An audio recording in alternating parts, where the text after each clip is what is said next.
Hello बच्चों। तो कैसे हैं आप? आई होप आप अच्छे होंगे।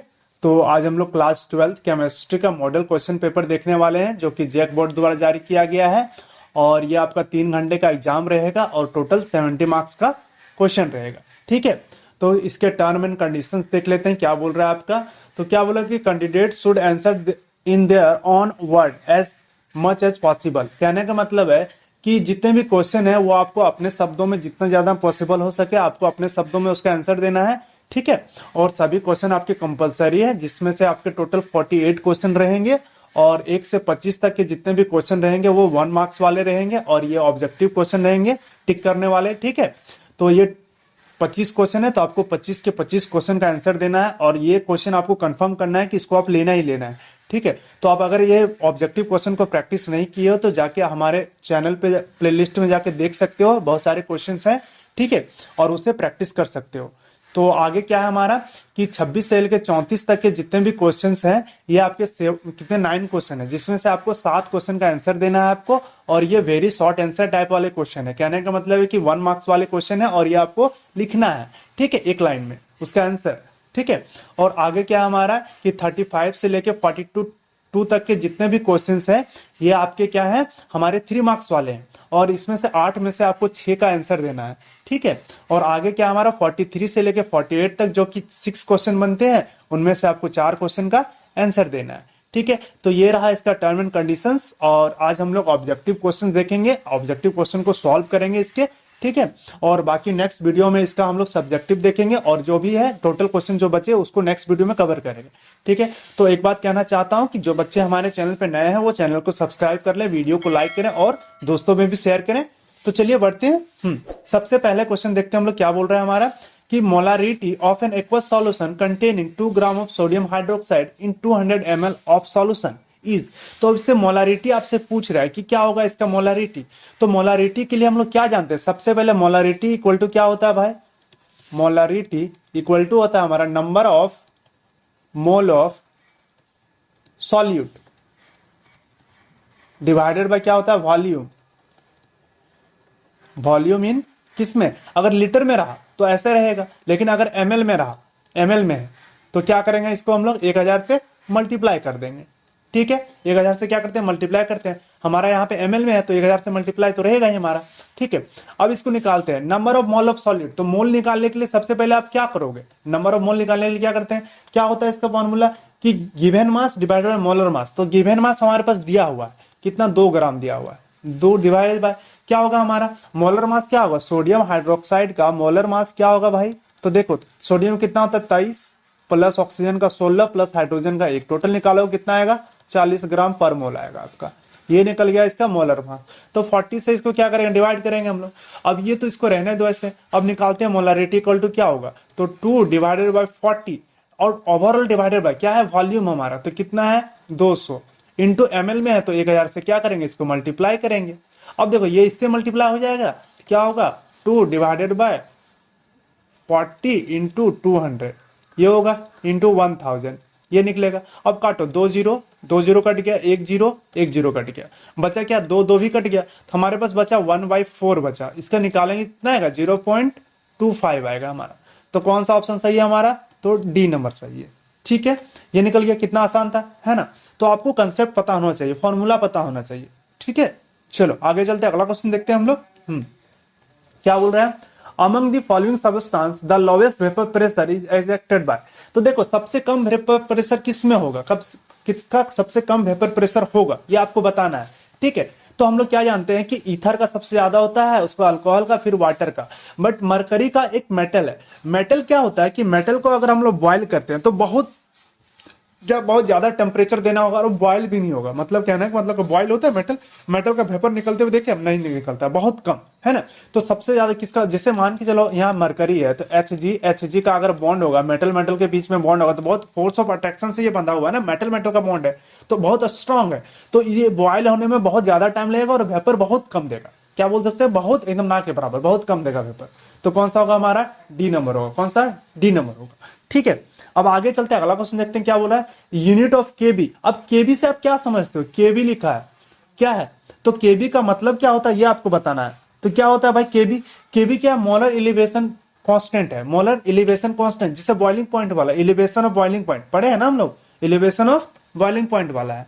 ठीक है, तो देखो केबी का यूनिट क्या होगा आपका, तो केबी का यूनिट क्या होता है भाई, तो केल्विन केजी पर मोल होता है। क्या होता है, केल्विन केजी पर मोल। तो कौन सा ऑप्शन सही होगा हमारा, तो ये हमारा डी नंबर सही होगा, केल्विन केजी पर मोल। ये हमारा क्या हो गया, केबी का यूनिट होता है। ठीक है, आपने न्यूमेरिकल सॉल्व किया होगा, ठीक है, सॉल्यूशन में, तो आपने ये देखा होगा कि केबी का वैल्यू क्या आता है हमारा, के मतलब केल्विन है हमारा, केजी पर मोल होता है। ठीक है, अब आगे चलते हैं, अगला क्वेश्चन देखते हैं। क्या बोल रहा है कि the unit of charge required to obtain 1 mole of aluminium from Al2O3 से, मतलब 1 मोल एल्यूमिनियम बनेगा किससे, Al2O3 से। कैसे बनेगा भाई बताओ, देखो क्या है हमारा Al2O3, तो कितना चार्ज मतलब कितना फ्राइडे होगा उसका निकलेगा। ठीक है, तो Al2 से Al बन रहा है हमारा, तो सबसे पहले इसका देखो एल्यूमिनियम के यहाँ पे ऑक्सीडेशन नंबर कितना है, तो 2x, इसको मान लिए x मान लिए, यहाँ माइनस हो जाएगा, ओवरऑल ऑक्सीजन माइनस होता है ना, तो माइनस, एक मिनट प्लस ले लो, 3 डिवाइडेड बाय -2 होता है, डिवाइड सॉरी ब्रैकेट होगा ना, हाँ, तो क्या आएगा, इक्वल टू 0 होगा हमारा। तब क्या होगा, 2x इधर होगा -6 है ना, मल्टीप्लाई होगा तो -6 इक्वल टू 0, तो x का वैल्यू कितना निकलेगा, 6/2 मतलब +3 निकला हमारा। तो Al के पास क्या है हमारा 3 प्लस है, तो इसको Al बनने के लिए कितना चाहिए, 3 इलेक्ट्रॉन चाहिए, तो +3 इलेक्ट्रॉन चाहिए, तो क्या बन जाएगा हमारा, Al बन जाएगा, एल्यूमिनियम बन जाएगा।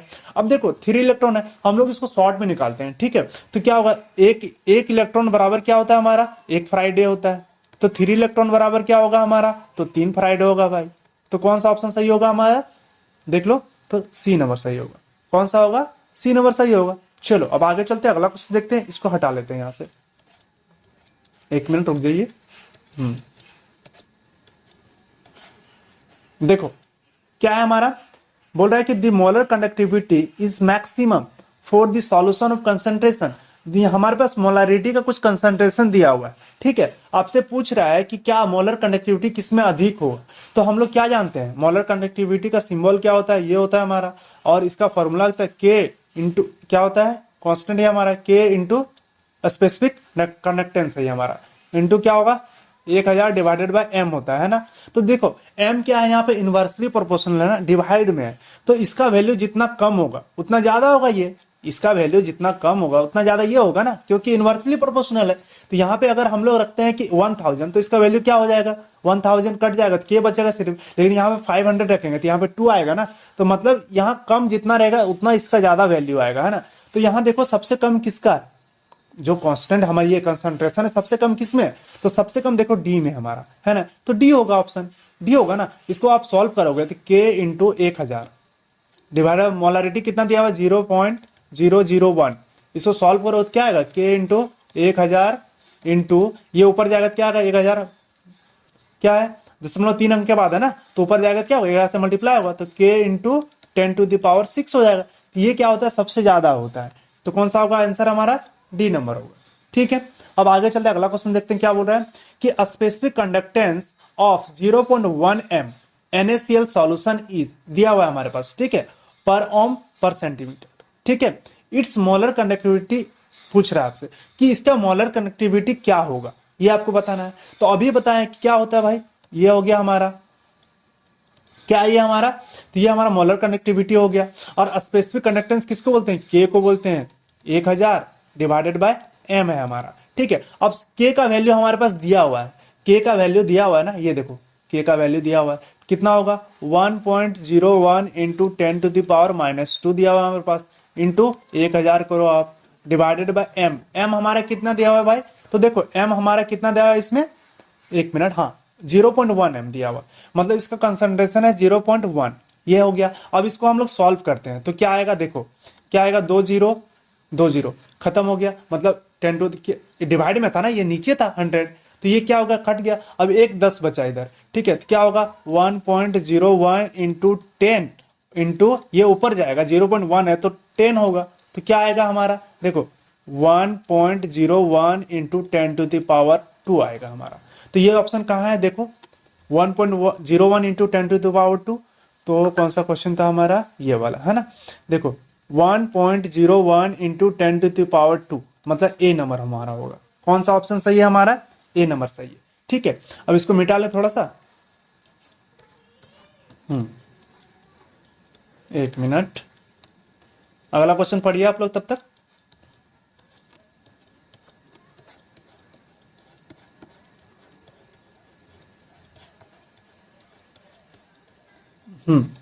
क्या बोल रहा है देखिए।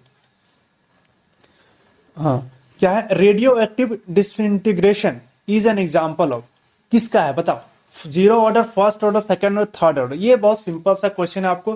क्या रेडियो एक्टिव बोल दिया, रेडियो एक्टिव डिसइंटीग्रेशन कहने का मतलब किस में होता है, तो फर्स्ट ऑर्डर में होता है, ये आपको याद रखना है, ठीक है। सब किस में होता है, फर्स्ट ऑर्डर में, किसमें, फर्स्ट ऑर्डर में होता है, ठीक है। मैंने ये क्वेश्चन को बताया भी है, ठीक है, ऑब्जेक्टिव क्वेश्चन में। चलो अब आगे चलते हैं, अगला क्वेश्चन देखते हैं क्या बोल रहा है हमारा, कि the unit of rate and rate constant are same for the reaction. तो ये क्वेश्चन अच्छा है, ये क्वेश्चन आपको समझना है क्या बोल रहा है आपको। तो बोला है कि आपसे पूछ रहा है कि किस में होगा, क्या बोल रहा है कि the unit of rate and rate constant are same, same होगा। यूनिट, जो यूनिट ऑफ रेट होता है और रेट कांस्टेंट किस में होगा, तो जीरो ऑर्डर में होता है। किस में होता है भाई, तो जीरो ऑर्डर में होता है, ठीक है। तो देखो क्या होगा हमारा, कैसे करते हैं, rate constant, rate equal to क्या होता है, रेट इक्वल टू क्या होता है भाई हमारा, के, अगर कोई है कंसंट्रेशन है जीरो होगा, तो इसके पावर जीरो मतलब के बराबर है ना। तो इसका रेट का क्या होता है हमारा, रेट का क्या होता है, यूनिट क्या होता है इसका, यूनिट क्या होता है इसका, रेट का हमारा, तो मोल पर लीटर पर सेकंड होता है, ठीक है। ये क्या होता है इसका यूनिट होता है, किसका, जीरो ऑर्डर रिएक्शन का। तो दोनों केस में क्या होगा, ये सेम होगा। किसके लिए होगा, जीरो ऑर्डर के लिए, ऑर्डर रिएक्शन में होगा। तो कौन सा ऑप्शन है हमारा, ए नंबर सही है। कौन सा होगा, जीरो ऑर्डर रिएक्शन, ठीक है। आगे चलो अगला क्वेश्चन देखते हैं हम लोग। देखो 9 नंबर क्वेश्चन क्या बोल रहा है हमारा, क्या बोल रहा है कि the rate constant for first order reaction is, rate constant आपसे पूछ रहा है कि the rate constant first order reaction दिया हुआ है हमारे पास, तो हाफ लाइफ पीरियड आपसे पूछ रहा है कि क्या होगा, ठीक है। तो रेट कांस्टेंट हमारे पास ये दिया हुआ है और हाफ लाइफ पीरियड पूछ रहा है आपसे। तो ये बहुत अच्छा क्वेश्चन है और बहुत आसान क्वेश्चन है। क्या जानते हैं हम लोग, फर्स्ट ऑर्डर के लिए रेट कांस्टेंट क्या होता है, तो टी हाफ, यही पूछ रहा है ना हमसे, टी हाफ इक्वल टू पूछ रहा है कि क्या होगा आपसे। तो क्या जानते हैं कि 0.693 डिवाइडेड बाई के होता है, यही तो फॉर्मूला है, ठीक है। या के इधर रहेगा, टी हाफ नीचे रहेगा, ये होता है हमारा। तो देखो के हमारे पास दिया हुआ है, के कितना दिया हुआ है भाई, तो 2 इंटू 10⁻⁻² दिया हुआ है ना। तो निकालो क्या होगा, 0.693 डिवाइडेड बाय होगा हमारा 2 इंटू 10⁻²। अब इसको सॉल्व करोगे तो आपका कितना आंसर आ जाएगा, तो आपका आएगा 34.65 आएगा।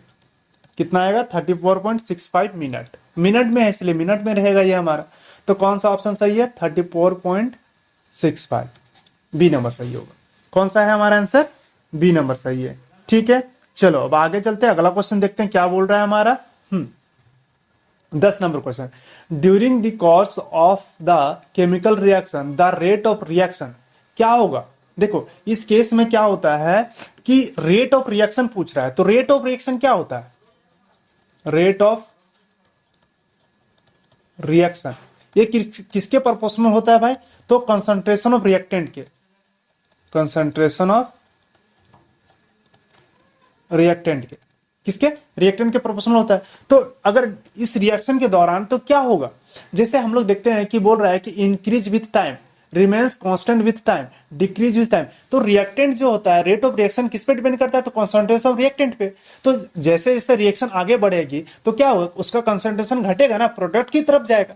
हमारा जो कंसंट्रेशन है वो रिएक्टेंट से लेके किधर जाता है, प्रोडक्ट की तरफ जाता है। तो प्रोडक्ट का कंसंट्रेशन बढ़ेगा तो इस इधर क्या होगा, तो इसका घटेगा, मतलब सी नंबर होगा। डिक्रीजेस विथ टाइम, मतलब टाइम के साथ क्या होता है, घटता है, क्योंकि वो प्रोडक्ट की तरफ जाता है इसीलिए, ठीक है। अब चलो आगे चलते हैं, अगला क्वेश्चन देखते हैं क्या बोल रहा है हमारा, कि विच of the following transition metal ion is colourless. अब ये पूछ रहा है कि किसमें ट्रांजिशन मेटल जो हमारे हैं वो कलरलेस होंगे। तो हम लोग क्या जानते हैं कि कलर कब होता है, ट्रांजिशन मेटल कलर शो कब करता है, जब उसमें डीडी ट्रांजिशन होता है, मतलब डीडी ट्रांजिशन होगा, डीडी ट्रांजिशन होता है तभी तो वो देता है ना कलर। और अगर उसके पास अगर डी इलेक्ट्रॉन नहीं हो या पूरी तरह से फुल्ली फिल्ड हो तो क्या होगा, वो देगा, नहीं देगा। अब यहां पे देख लो, निकालो सबका। तो वेनाडियम 2+ है, वेनाडियम 2+ मतलब स्कैंडियम टाइटेनियम वेनाडियम 23 होता है इसका, कितना होता है वेनाडियम का 23 होता है। तो क्या हो जाएगा हमारा आर्गन 3d एंड 4s 2+ है मतलब 2 0 20 और इधर 3 23 तो 3 है इसके पास 3 डी मतलब डी में इलेक्ट्रॉन है तो ये मतलब कलर तो देगा भाई। ठीक है अब क्रोमियम आ गया हमारा। अब क्रोमियम का कितना होता है भाई बताओ। तो क्रोमियम का कितना होता है 3+ है ना तो 24 होता है ना क्रोमियम का। क्रोमियम का कितना होता है क्रोमियम का 3+ बोला है आपसे। तो क्या हो जाएगा भाई आर्गन 3d एंड 4s। अब देखो टोटल 24 होता है तो 18 और यहाँ 2 20। एक मिनट यहाँ लिख ही लेते हैं पहले। ठीक है पहले क्रोमियम का लिख लो 2 20 और इधर 4 24। अब बोला 3+ है मतलब 3 इलेक्ट्रॉन यहाँ से निकला हुआ है तो 3 इलेक्ट्रॉन कहाँ से निकलेगा सबसे पहले s से निकलेगा और उसके बाद d से निकलेगा। तो यहाँ 0 और यहाँ एक कम हो गया तो कितना बचा 3 बचा। तो इसके पास भी तो इलेक्ट्रॉन है 3 तो ये भी तो शो करेगा है ना। अब जिंक आ जाओ। जिंक में क्या है हमारे पास Zn2+ है। अब देखो जिंक 2+ है तो जिंक में कितना होता है भाई जिंक का 30 होता है ना। जिंक का कितना होता है तो 30 होता है। तो आर्गन 3d एंड 4s में 0 और इसमें 10। अब इस केस में क्या है कि d के पास पूरी तरह से भरा हुआ है 10 इलेक्ट्रॉन पूरा है इसके पास है ना।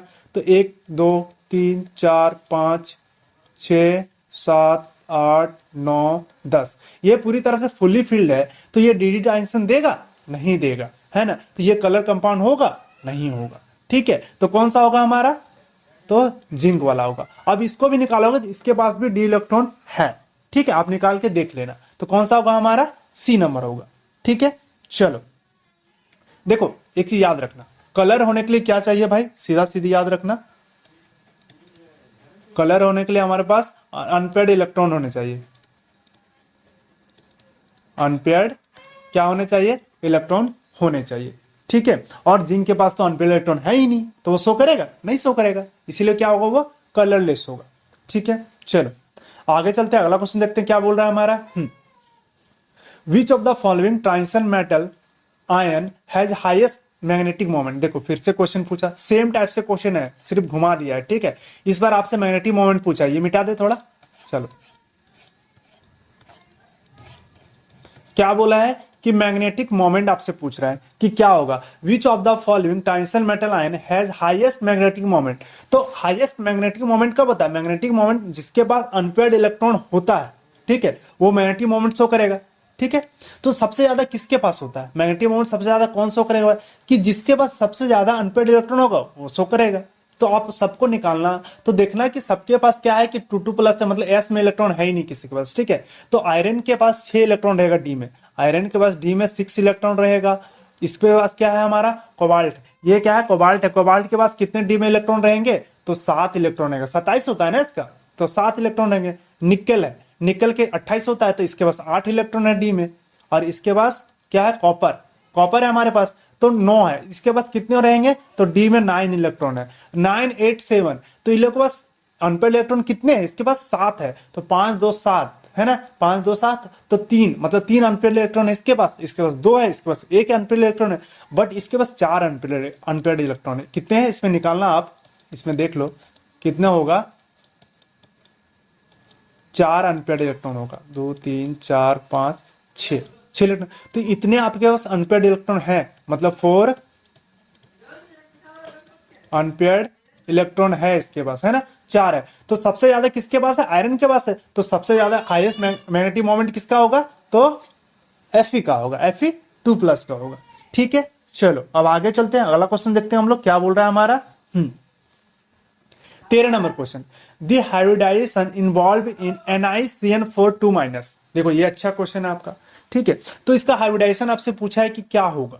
तो सबसे पहले देखो कि क्या दिया हुआ है हमारे पास NiCN4 2- और हमारा Cn इस केस में क्या है हमारा यहाँ पे Cn क्या होता है Cn क्या strong field ligand strong field ligand मतलब ये पेयरिंग करवाता है ना। अब निकेल का जो हमारा इलेक्ट्रॉनिक कॉन्फ़िगरेशन है यहाँ पे इसका निकालोगे ऑक्सीडेशन नंबर तो कितना आएगा 4 + 2 आएगा 2+ आएगा। तो देखो कितना हो जाएगा भाई तो निकेल है हमारा। ठीक है निकेल का 28 होता है तो 2+ है इसके पास मतलब डी में इसके 8 इलेक्ट्रॉन कहने का मतलब 8 इलेक्ट्रॉन है इसके पास। इसको निकाल लेते हैं इलेक्ट्रॉनिक कॉन्फ़िगरेशन क्या होगा आर्गन 3d एंड 4s तो 18 और 2 20, तो 0 2 तो खत्म हो गया, या इसको लिख लो अभी, 2 20 और 8 28 हो गया हमारा। अब यहां से 2 इलेक्ट्रॉन गायब है क्योंकि 2 इलेक्ट्रॉन है ही नहीं, एस वाले इलेक्ट्रॉन निकल गए, तो डी में 8 इलेक्ट्रॉन है हमारे पास, एस 0 है और 4p भी हमारा 0 है, नहीं इलेक्ट्रॉन, तो 8 इलेक्ट्रॉन है। जब ये बनता है, कहने का मतलब कि NiCN4 ये कॉम्प्लेक्स बनता है, उस केस में क्या होता है कि इसका जो 3d है 8 इलेक्ट्रॉन है, ये क्या होता है पूरी तरह से पेयरिंग हो जाता है, क्या होता है पेयरिंग हो जाता है, और हमारा 4s वाला 0 और 4p वाला 0 रहेगा, 4s में 1 और p में 3 होगा। तो देखो इसमें पेयरिंग करवा दो, 1 2 3 4 5 6 7 8, पूरी तरह से पेयर हो गया 8 इलेक्ट्रॉन। और जब सिर्फ Ni का रहता है, इस केस में क्या आता है, ये पेयरिंग होता नहीं होता, देख लो 1 2 3 4 5 6 7 8, ये इलेक्ट्रॉन था, तो ये भरा हुआ था, बट ये स्ट्रॉन्ग फील्ड लिगेंड आ गया ना, हमारा CN क्या है स्ट्रॉन्ग फील्ड लिगेंड है, इसलिए क्या करता है इलेक्ट्रॉन को भी यहाँ पे पेयर करवा देता है। तो इसके पास एक वैकेंट डी ऑर्बिटल बच गया, एक बचा इसके पास, तो क्या हो जाएगा हाइब्रिडाइजेशन हमारा कितने CN4 है, तो 4 ऑर्बिटल चाहिए इसको, तो 2 इधर से लेगा और 2 इधर से लेगा, तो क्या आएगा हमारा sp_d_sp2, ये आ गया हमारा। तो इसका हाइब्रिडाइजेशन क्या हो जाएगा हमारा dsp2 होगा। तो कौन सा ऑप्शन सही है हमारा dsp2, मतलब बी नंबर होगा, ठीक है। और इसका शेप कैसा होता है भाई, तो स्क्वायर प्लेनर होता है, ठीक है, कैसा होता है स्क्वायर प्लेनर, मान के चलो हमारे पास क्या है Ni है ना, स्क्वायर प्लेनर ऐसे होगा, ये चारों तरफ CN लगा हुआ है। अगर शेप आपसे पूछता तो ये आप देते, क्या होता है स्क्वायर प्लेनर होता है, ठीक है। और ओवरऑल क्या होगा, चार्जेस होगा इसके पास -2 होगा। तो ये क्या निकल गया इसका शेप, क्या होता है शेप इसका, तो स्क्वायर प्लेनर होता है, स्क्वायर प्लेनर कॉम्प्लेक्स होता है, ठीक है, स्क्वायर प्लेनर कॉम्प्लेक्स होता है। चलो अब अगला क्वेश्चन देखते हैं। क्या बोल रहे हैं कि विच of the following is not a natural ligands. देखो ये आसान क्वेश्चन है, आपसे पूछ रहा है कि इनमें से कौन नेचुरल लिगेंड नहीं है, तो अब देखने से पता चल जाता है कि कौन नहीं है, जिसका यूज नहीं हुआ है। हम लोग जितने भी कंपाउंड देखे हैं उसमें क्या होता है कि जो भी लिगेंड्स हैं उसके, तो देखो वाटर तो है, वाटर तो रहता है, अमोनिया भी रहता है, CO भी रहता है ना, तो लेकिन ONO ये देखे हो कभी नहीं देखे हो, तो ये क्या होगा C नंबर होगा, ये नेचुरल लिगेंड नहीं होता, ठीक है। इसके पास चार्ज होता है, माइनस चार्ज होता है, ठीक है, तो क्या होगा ये नेचुरल लिगेंड नहीं होता, ठीक है। चलो अब आगे चलते हैं, अगला क्वेश्चन देखते हैं हम लोग। क्या बोल रहा है हमारा, the number of ions given by क्या है PT NH3 6 Cl4 in aqueous solution will be, क्या बोल रहा नंबर ऑफ आयंस पूछ रहा है, तो इसमें नंबर ऑफ आयंस कितने हैं। देखो आसान क्वेश्चन है, कोई हार्ड नहीं है, PT है हमारे पास और क्या है NH3 6 और यहाँ पे Cl4 दिया है, तो इसको आप तोड़ोगे, प्राइमरी वैलेंसी वाला जो कंसेप्ट है उससे तोड़ो, तो क्या होगा सबसे पहले टूटेगा तो क्या आएगा PT NH3 6, इधर क्या आएगा 4 प्लस आएगा और इधर क्या आएगा +4 Cl माइनस आएगा। तो टोटल कितने आयंस इसमें कितने हैं, तो ये ओवरऑल एक आयन कहलाता है, ये एक आयन पूरा कॉम्प्लेक्स के ऊपर ना चार्ज है, तो ओवरऑल क्या कहलाएगा एक आयन कहलाएगा, ठीक है। और इधर टोटल कितने हैं 4 आयन है, तो 1 और इधर 4, टोटल कितने हो गए 5 आयन हो गए। तो कौन सा ऑप्शन सही होगा हमारा, तो C नंबर सही होगा। कितने आयन है इसके पास 5 आयन है, ठीक है। अब आगे चलो अगला क्वेश्चन देखते हैं, क्या बोल रहा है हमारा, which of the following ligand form A chelate, ठीक है, चिलेट बना रहा है, तो कौन चिलेट बनाता है भाई ये बता। अब चिलेट का मतलब क्या होता है, कोई भी मेटल है, ठीक है, उससे क्या होगा एक रिंग तरह से जुड़ा हुआ कंपाउंड जो होता है एक रिंग बनाता है, कहने का मतलब कंपाउंड और उसके बीच में क्या बनता है एक रिंग बनता है, ठीक है। तो उसको क्या बोलते हैं हम लोग चिलेट बोलते हैं या चिलेशन बोलते हैं उसको, ठीक है। तो देख लेते हैं किसका होता है, देखो यहाँ पे क्या क्या है हमारे पास, तो एसीटेट है, ऑक्जेलेट है, साइनाइड है, अमोनिया है। तो अमोनिया नहीं देगा, साइनाइड नहीं देगा, एसीटेट भी नहीं देता, बट ऑक्जेलेट देता है। कौन सा होगा हमारा बी नंबर। कैसे होगा भाई, ऑक्जेलेट का क्या होता है कार्बन ऑक्सीजन कार्बन ऑक्सीजन, इसमें माइनस चार्ज होता है, माइनस चार्ज होता है, और ये क्या करता है ऐसे, ये इसको क्या बोलते हैं हम लोग ऑक्जेलेट आयन बोलते हैं ना। तो अगर कोई मेटल है उसके साथ क्या करेगा, ये अपना इलेक्ट्रॉन देके बॉन्ड बनाएगा। अब बॉन्ड बनाया तो देखो एक रिंग बनाया ना, एक रिंग बनाया, इसी को बोलते हैं हम लोग चिलेट या चिलेशन बोलते हैं,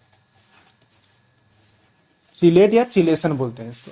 ठीक है, तो कौन बना रहा है, बी नंबर बना रहा है, ऑक्जिलेट बना रहा है। ठीक है, अब आगे चलते हैं, अगला क्वेश्चन देखते हैं हम लोग, इसको मिटा दे क्योंकि अब रिएक्शन वाले पोर्शन में घुस रहे हैं हम लोग। एक मिनट, हाँ देखो क्या है हमारा, which of the following reaction follow Markovnikov's rule. अब देखो मार्कोनिप रूल्स को फॉलो कर रहा है, तो भैया कौन फॉलो करता है ये आपको बताना है। ठीक है, तो मार्कोनिप रूल में क्या जानते हैं हम लोग कि एक अनसिमेट्रिकल अल्कीन होनी चाहिए, तो कम से कम 3 कार्बन वाली तो होनी ही चाहिए। ये होता है हमारा CH2 CH3, ये होगा 3 कार्बन वाला। ठीक है, अब पूछ रहा है कि इसका हेलोजन ग्रुप रहता है, तो कौन सा रहता है, HX। ठीक है, X में क्या रहेगा, आपका रहेगा जैसे ये फ्लोरीन, क्लोरीन, ब्रोमीन, है ना, ये सब हेलोजन ग्रुप रहते हैं हमारे। तो ये क्या बनाता है हमारा, एक क्या बनाता है, हेलो कंपाउंड बनाता है ना। तो क्या हो जाएगा इसका रिएक्ट CH3, यहाँ देखो लेस हाइड्रोजनेटेड कार्बन में क्या जाता है हमारा, हेलोजन ग्रुप जाता है, तो यहाँ हेलोजन हो जाएगा हाइड्रोजन, और इधर CH3 हो जाएगा, हाइड्रोजन इधर चला गया। तो ये बना, मतलब 2 डिग्री क्या हेलोजन बनाता है हमारा। ठीक है, हेलोजन कंपाउंड बनाता है। ठीक है, तो देखो इसमें पूछ रहा है कि कौन सा होगा। अब ऑप्शन देखो, यहाँ पे क्या दिया हुआ है C2H4, तो ये होगा, नहीं होगा ये, क्योंकि सिमेट्रिकल है, बस 2 कार्बन का चेन है, ये है हमारा, तो इसमें होगा, नहीं होगा। ठीक है, तो किसमें होगा, C3H6 है, Cl2 है। ठीक है, फिर बोला C3H6 प्लस HBr है, फिर बोला हमारे पास क्या है C3H6 प्लस Br2 है। तो देखो Cl है यहाँ पे, ये हेलोजन नहीं है, मतलब इसमें कहना कि HBr होना चाहिए, हमारे पास HX होना चाहिए, कहना कि हमारा हाइड्रोक्लोरिक एसिड, हाइड्रोब्रोमिक एसिड ऐसे होना चाहिए, बट है इसमें नहीं है। तो क्लोरीन है, इसमें है, ये तो 2 कार्बन का चेन है, इसमें तो होगा नहीं। तो भैया कौन बचा हमारा, तो C नंबर बचा, जिसके पास HBr है, मतलब HBr है तो HX ही है ना एक तरह से, जैसे HCl हो गया, HBr हो गया, है ना, HF हो गया, या फिर HI हो गया, ये सब है। ठीक है, तो क्या होगा हमारा, कौन सा होगा, C नंबर होगा, है ना। चलो अब आगे चलते हैं, अगला क्वेश्चन देखते हैं क्या बोल रहा है हमारा। Which of the following compounds has the highest boiling point. ये क्वेश्चन अच्छा है, ठीक है, फंसाने वाला क्वेश्चन है, कंफ्यूज करता है लोगों को। तो सबसे पहले आप याद रखना, इसके लिए कंसेप्ट क्या है कि आपको क्या याद रखनी है भाई। तो देखो बॉइलिंग पॉइंट पूछा है ना, तो बॉइलिंग पॉइंट के लिए आपको ये याद रखना, बॉइलिंग पॉइंट क्या होता है भाई। देखो बॉइलिंग पॉइंट डायरेक्टली प्रोपोर्शनल किसके होते हैं भाई, तो मॉलिक्यूलर वेट के, मॉलिक्यूलर वेट, कोई भी कंपाउंड का मॉलिक्यूलर वेट का, और ये इनवर्सली प्रोपोर्शनल और किसके होते हैं, सरफेस एरिया, सरफेस एरिया। मान के चलो कि कोई बर्तन है, कोई भी बड़ा बर्तन है और एक छोटा बर्तन है, एक छोटा, मान के चलो एक छोटा बर्तन है, एक बड़ा बर्तन है, दोनों में पानी डाले हैं, ठीक है, तो जल्दी बॉयल कौन करेगा, ये बता, जल्दी बॉयल कौन करेगा, तो जल्दी बॉयल करेगा छोटा सरफेस वाला, ठीक है, क्योंकि बस उसके पास एरिया कम है और हीट ज्यादा मिल रहा है उसको, तो क्या करेगा, जल्दी बॉयल करेगा वो। लेकिन एक बड़ा बर्तन है, उसमें पानी है, वो भले ही जल्दी गर्म होगा बट बॉयल लेट से करेगा, ठीक है। और छोटा बर्तन वाला क्या होगा कि भले बॉयल जल्दी कर जाएगा, वो अचानक क्या करेगा, बॉयल कर जाएगा, बट बड़ा सरफेस वाला गर्म जल्दी होगा लेकिन बॉयल लेट से करता है, ठीक है, क्योंकि उसका सरफेस बड़ा है ना, तो हीट चारों तरफ से मिल रहा है उसको। उसी तरह से यहां समझो अब कि हमारे पास है मॉलिक्यूलर वेट सेम वाला बोला है, ठीक है, तो देखो 1 2 3 4 कार्बन का चेन है, यहाँ 1 2 3 1 2 3 4, यहाँ भी 4 कार्बन का है, बट यहाँ 3 कार्बन, तो ये तो यहीं कट गया हमारा, मॉलिक्यूलर वेट सेम वाला, जितना ज्यादा मॉलिक्यूलर वेट होगा उतना ज्यादा बॉइलिंग पॉइंट होगा। तब बट बी और सी और डी में तो भैया मॉलिक्यूलर वेट तो सेम है, तो अब ऐसे कैसे पता करेंगे हम लोग। तो एक बात याद रखना कि ये इनवर्सली प्रोपोर्शनल होता है किसके, तो हमारा ब्रांचिंग के, किसके होता है, ब्रांचिंग का होता है। तो देखो इस केस में क्या हो रहा है, हमारा कार्बन के साथ 3 कार्बन जुड़े हुए हैं, ये पूरी तरह से ब्रांच है ना, पूरा ब्रांचिंग है, तो ये तो होगा नहीं। और इसमें एक ब्रांच यहां भी है, इसमें 4 कार्बन है, कहने के बोले 1 2 3 कार्बन, यहाँ 1 कार्बन है और यहाँ क्लोरीन है, तो ये भी ब्रांचिंग है। तो बचा कौन हमारा, तो बी नंबर बचा, तो कौन सा ऑप्शन सही होगा, बी नंबर सही होगा। अब इसको ऐसे भी समझ सकते हो कि जैसे नॉर्मल चेन वाले क्या करते हैं कि उसके पास सरफेस एरिया क्या होता है, ज्यादा होता है, ब्रांच वाले का क्या होता है, सरफेस एरिया कम हो जाता है ना, उसके कारण से क्या होता है कि इसकी बॉइलिंग पॉइंट अधिक होती है। कौन हाईएस्ट किसका होता है? तो नॉर्मल चेन वाले का, अगर मॉलिक्यूलर वेट सेम हो तो, ठीक है। लेकिन अगर नहीं हो तो जिसका मॉलिक्यूलर वेट ज्यादा होगा उसका बॉइलिंग पॉइंट अधिक होगा, ठीक है। तो इस केस में हमारा कौन सा होगा? हमारा बी नंबर होगा। इसको अब याद रखना, ठीक है, ये इंपॉर्टेंट चीज है, इससे सारा क्वेश्चन आपका सॉल्व हो जाएगा बॉइलिंग पॉइंट का लगभग, ठीक है। चलो आगे चलते हैं, अगला क्वेश्चन देखते हैं क्या बोल रहा है हमारा। Which of the following alkyl halide is hydrolysed bye SN1 mechanism. इनमें से कौन हाइड्रोलाइज होगा SN1 मैकेनिज्म से, ये आपसे पूछ रहा है। तो देखो आपको SN1 SN2 आपने पढ़ा होगा, पढ़ा है ना। तो SN1 SN2 में क्या होता है? तो SN1 में क्या होता है भाई? तो SN1 में सबसे पहले क्या होता है कि जो हमारा हेलोजन है वो टूट के निकलता है, मतलब 2 स्टेप में रिएक्शन होता है ना। SN1 में क्या होता है? इसमें 2 स्टेप रिएक्शन होता है ना, स्टेप रिएक्शन होता है। पहले क्या होता है? कार्बोकेटाइन बनता है। मान के चलो पहले क्या होता है, ये था हमारा Cl। तो इस केस में क्या होता है? सबसे पहले क्या करता है, ये हमारा कार्बोकेटाइन बनता है, उसके बाद न्यूक्लियोफाइल आता है सेकेंड स्टेप में और यहाँ पे जुड़ता है। तो ये क्या है? SN1 का कंसेप्ट हो गया हमारा। और SN2 में क्या होता है? बैक बॉन्डिंग होता है। मतलब बैक बॉन्डिंग कहने का मतलब कि जो नॉर्मल चेन वाले हैं, यहाँ मिटा दे, इसको मिटाते आप लिख लेना। देखो SN2 का केस में क्या होता है? बैक बॉन्डिंग होता है। SN2 इसमें क्या होता है? बैक बॉन्डिंग, बैक बॉन्डिंग होता है इसमें, ठीक है। बैक बॉन्डिंग होता है, वो नॉर्मल चेन वाला है। जैसे एक मान के चलो कि ये हमारा, इसको ऐसे नहीं लिखेंगे, हाँ ऐसे, एक हाइड्रोजन है, एक CH3 है, यहाँ Cl है।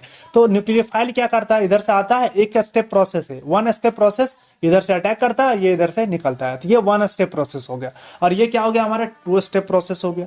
तो SN1 में किस में होगा? अब हमारे पास ऑप्शन है, हमारे पास एक ये दिया मिथाइल क्लोराइड है, इथाइल क्लोराइड है, प्रोपाइल क्लोराइड, और हमारे पास एक है टर्सरी ब्यूटाइल क्लोराइड है हमारे पास। तो देखो टर्सरी ब्यूटाइल, यही तो है हमारा टर्सरी ब्यूटाइल क्लोराइड। देखो CH3 अगर दे दें तो ये हो गया हमारा टर्सरी ब्यूटाइल क्लोराइड। तो इस केस में क्या होता है कि न्यूक्लियोफाइल आगे से अटैक नहीं कर पाता है। क्यों नहीं कर पाता है भाई? क्योंकि इस पास बल्कि ग्रुप्स हैं। देखो एक मिथाइल ग्रुप इधर है, एक मिथाइल ग्रुप इधर है, एक मिथाइल ग्रुप यहाँ हम लोग लिख रहे हैं, इसलिए आपको दिख रहा है कि यहाँ क्लोरीन के पास जगह है। बट एक मॉलिक्यूल बहुत छोटा होता है ना, तो उसमें जगह ही नहीं बचता न्यूक्लियोफाइल को अटैक करने का, ठीक है। यहाँ जगह बचता ही नहीं है, ठीक है। या फिर अगर होगा भी तो बहुत छोटे न्यूक्लियोफाइल होंगे, वो अटैक कर पाएंगे। लेकिन मैक्सिमम केसेस में क्या होता है कि अटैक नहीं कर पाता है। तो सबसे पहले क्या होता है भाई? क्लोरीन यहाँ से टूटता है, निकलता है, उसके बाद जब प्लस चार्ज बन जाता है तब ये न्यूक्लियोफाइल यहाँ अटैक करता है। वो भी छोटे न्यूक्लियोफाइल, बड़े नहीं, छोटे न्यूक्लियोफाइल, ठीक है। तो इस केस में SN1 कौन शो करेगा हमारा? तो डी नंबर शो करेगा। कौन सा करेगा? डी नंबर शो करेगा, टर्सरी ब्यूटाइल क्लोराइड शो करेगा, ठीक है। चलो अब आगे चलते हैं, अगला क्वेश्चन देखते हैं हम लोग। एक मिनट, इसका क्या है? क्या बोला है? दी क्या है? S of dehydrogenation of alkyl halide with alcoholic KOH के साथ, ठीक है। ऑप्शन देख लेते हैं हमारा क्या है। देखो तो 3 डिग्री है, 2 डिग्री, 1 डिग्री, 3 कौन ज्यादा होगा? तो ये आपसे पूछ रहा है ना। तो देखो इसमें आप याद रखना, डिहाइड्रोजनेशन बोल रहा है ना। डिहाइड्रोजनेशन फास्टर किस में होता है भाई? तो देखो डिहाइड्रोजनेशन है, क्वेश्चन में क्या था? डिहाइड्रोजनेशन था ना, डिहाइड्रोजनेशन। तो ये फास्टर किसमें होता है? फास्टर किसमें होगा भाई? तो मोर सब्स्टिट्यूटेड अल्काइल हैलाइड में, मोर सब्स्टिट्यूटेड अल्काइल हाइलाइट में होगा, ठीक है। ज्यादा सब्स्टिट्यूएंट, मतलब ज्यादा सब्स्टिट्यूएंट जिसके पास जुड़ा रहेगा वो क्या होगा? फास्टर होगा, ज्यादा होगा डिहाइड्रोजनेशन उसका, ठीक है। तो सबसे ज्यादा किसका होगा बताओ? सबसे ज्यादा किसका होगा? तो 3 डिग्री का सबसे ज्यादा होता है ना, ये ज्यादा होता है। देन क्या होगा हमारा? 2 डिग्री होगा, देन क्या होगा हमारा? 1 डिग्री होगा, है ना। तो 3 डिग्री वाले, देन 2 डिग्री वाले, देन 1 डिग्री वाले होंगे हमारे। तो कौन सा ऑप्शन सही है हमारा? देखो 3 डिग्री, 2 डिग्री, 1 डिग्री, सबसे ज्यादा ये बी नंबर होगा। कौन सा होगा हमारा? B number. डिहाइड्रोजनेशन पूछा है आपसे ना, हाँ। तो सबसे ज्यादा किसमें, फास्टर किसमें होता है? मोर सब्स्टिट्यूटेड अल्काइल हैलाइड में। ज्यादा सब्स्टिट्यूएंट जुड़ा रहेगा वैसे अल्काइल हैलाइड जिसमें ज्यादा होता है क्या? डिहाइड्रोजनेशन होता है हमारा। मान के चलो हमारे पास एग्जांपल समझते हैं, अगर आपको नहीं समझ में आ रहा है तो। एक ये हमारा CH3 है, इधर CH3 है, CH3 है, यहाँ पे Cl है, ठीक है। उसके बाद एक हमारा CH3 है, CH3 है, CH3 है, यहाँ पे एक Cl है और एक हमारा है CH3 CH2 CH2 सिंगल वाला, ये है। तो सबसे ज्यादा डिहाइड्रोजनेशन किसका होगा भाई? तो 3 डिग्री वाला का होगा, देन 2 डिग्री वाला का, देन 1 डिग्री का होगा। ठीक है, तो ये आप याद रखना, सबसे ज्यादा होता है 3 degree, then 2 degree, then 1 degree. ठीक है, चलो अब आगे चलते हैं, अगला क्वेश्चन देखते हैं, इसको मिटा देते हैं यहां से।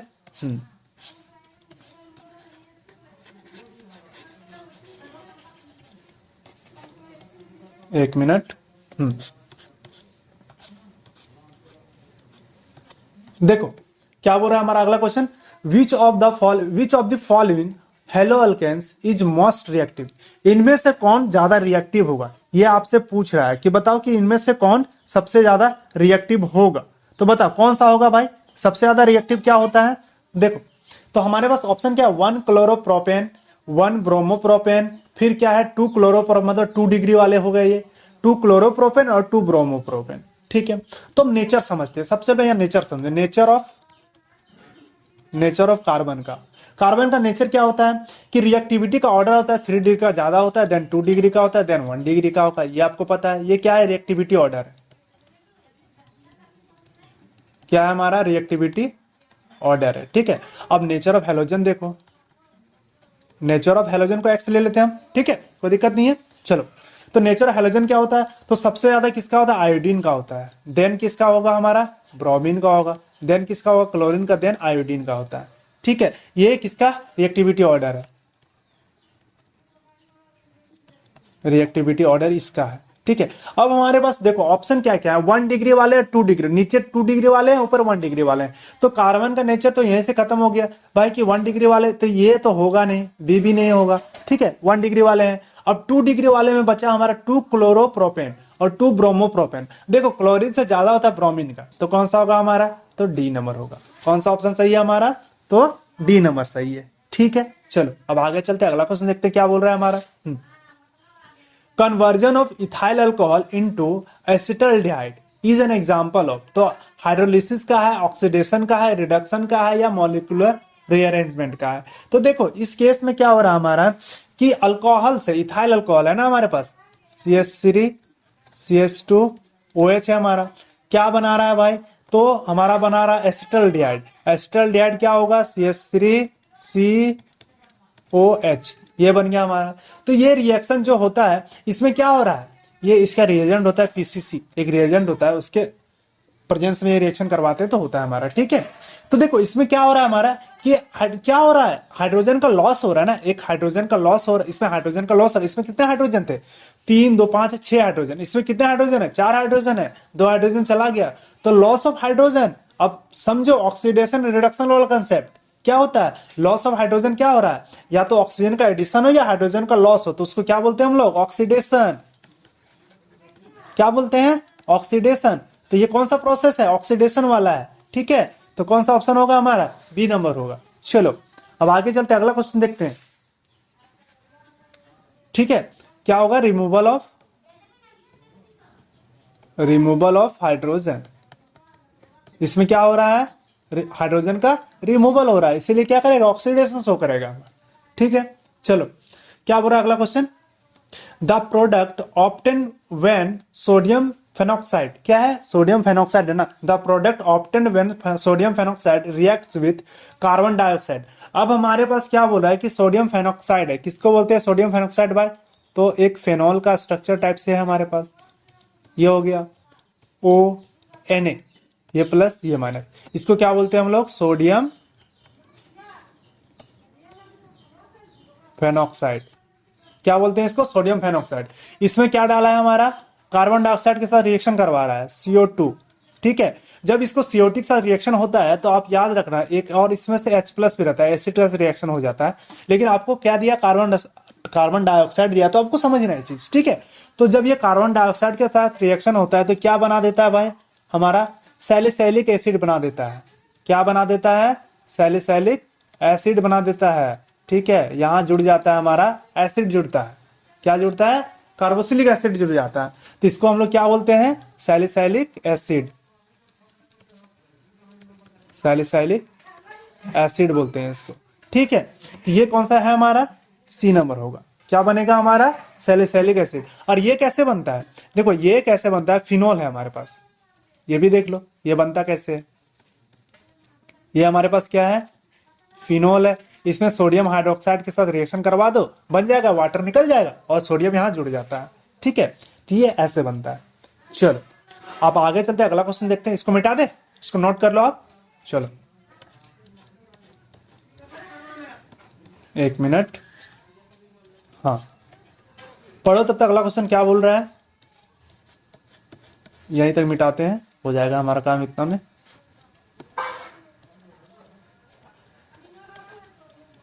देखो क्या बोला, क्या है, ether is obtained from ethyl alcohol in presence of H2SO4। ठीक है, किसके प्रेजेंस में हो रहा है भाई, तो H2SO4 के प्रेजेंस। बहुत अच्छा क्वेश्चन है आपका। ठीक है, इन सारे क्वेश्चंस को आपको अगर आपने पढ़ा होगा तो आप सारे क्वेश्चन आपको आसान लग रहा होगा, है ना। देखो क्या बोल रहा है कि ईथर ऑब्टेन मतलब ईथर बन रहा है, फॉर्मेशन ऑफ ईथर वाला भी समझ सकते हो आप। ठीक है, और क्या बोल रहा है, ethyl alcohol in presence of H2SO4। ठीक है, तो हमारे पास इथाइल अल्कोहल है, CH3 CH2 OH है हमारे पास, ये है ना हमारे पास। तो ये क्या होता है, इसमें देखा होगा आपने दो रिएक्शन होते हैं, H2SO4 के साथ H2SO4, ये होता है हमारा। एक होता है हमारा कि 443 केल्विन पे जब ये रिएक्शन होता है तो ये क्या बना देता है हमारा, अल्कीन बना देता है, मतलब इथीन बना देता है। ठीक है, और दूसरा क्या होता है हमारा, H2SO4 के साथ रिएक्शन होता है और किसके प्रेजेंस में, ये केल्विन में है। ठीक है, 413 केल्विन में अगर होता है तो क्या देता है हमारा, C2H5O C2H5, ये देता है हमारा। मतलब क्या देता है, ईथर देता है हमारा। तो कितना केल्विन का यूज हो रहा है हमारा, तो 413। ठीक है, तो कौन, ये आपको रिएक्शन आपको पता होगा, आपने किया होगा, तो कितना आता है 413 केल्विन पे रिएक्शन जो होता है वो क्या देता है हमारा, तो ईथर देता है। तो कौन सा होगा, देखो C नंबर होगा। ये भी ऑप्शन दिया था आपको, ठीक है, कंफ्यूज करने के लिए। ठीक है, तो कौन सा होगा हमारा, C नंबर होगा। ठीक है, चलो आगे देखते हैं, लास्ट क्वेश्चन देखेंगे हम लोग। क्या बोल रहा है हमारा, देखो द प्रोडक्ट क्या है, the product of hydrolysis of ozonide. ठीक है, ओजोनाइड ऑफ 1 ब्यूटीन इज, ये पूछ रहा है आपसे। ठीक है, प्रोडक्ट पूछ रहा है, हाइड्रोलिसिस करवा रहा है, ओजोन क्या है, ओजोनाइड दिया, मतलब ओजोन के साथ इसका रिएक्शन हो रहा है, तो क्या प्रोडक्ट बनेगा ये आपसे पूछ रहा है। तो देखो 1 ब्यूटीन है, कहने का मतलब क्या है, 3 कार्बन और एक 4 कार्बन। ठीक है, यहाँ ये हमारे पास CH3, यहाँ हाइड्रोजन डाल दो आप, एक हाइड्रोजन यहाँ होगा और 2 हाइड्रोजन यहाँ होंगे।